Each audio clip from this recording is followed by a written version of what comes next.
آپس میں گفتگو کر رہے تھے، بات چیت کر رہے تھے، اور ہماری ڈسکشن رانا صاحب، میں اور مریم اور دو تین اور ہمارے ساتھی تو آپس میں حالات جو ہیں پاکستان کے ان پہ بات چیت کر رہے تھے. تو اللہ فضل و کرم کرے گا، انشاءاللہ سب ٹھیک ہوگا. پاکستان مشکلوں سے باہر نکلے گا اور ہم نکالیں گے انشاءاللہ. تو یہ ممکن نہیں ہے کہ پاکستان دوبارہ اپنے پاؤں پہ کھڑا نہ ہو سکے. ہم نے اللہ کے فضل و کرم سے پہلے بھی پاکستان کی بڑی خدمت کی ہے اور لوگ جانتے ہیں.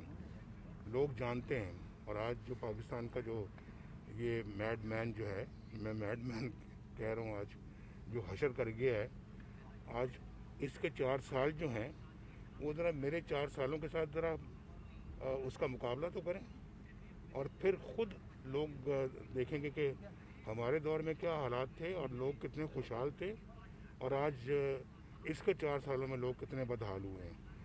ہم اس کا ورثہ جو ہے وہ ہم نے پاکستان کو مشکلات سے نکالنے کے لیے یہ حکومت سنبھالی، اور ورنہ اس نے جو حالات پیدا کر دیے تھے پاکستان کے، وہ تو ایک بالکل تباہی کے کنارے ہم چلے گئے تھے. اور آپ میری بہت ساری ویڈیوز سن چکے ہیں، میری باتیں سن چکے ہیں اس کے دور میں جو میں نے کی تھی.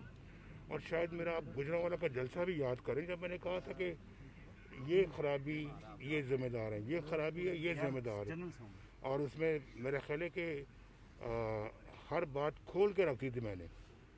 تو میں تو اپنا سمجھتا ہوں کہ جو ہمارا ملک ہے اس کے ساتھ جو ستم ظریفیاں ہوئی ہیں، جو ظالمانہ سلوک کیا گیا ہے، اس کو بتانا یہ میری ذمہ داری ہے. عوام تک پہنچانا میری ذمہ داری ہے، اور اس کو ٹھیک کرنا بھی ہماری ذمہ داری ہے. کیا آپ جنرل باجوہ اور جنرل فیض کو ذمہ دار سمجھتے ہیں، جن کا نام آپ نے گجرانوالہ اسپیچ میں لیا؟ جی آپ سب جانتے ہیں. ہماری پاکستان کو اپنی ذات کے گرد گھمایا ہے.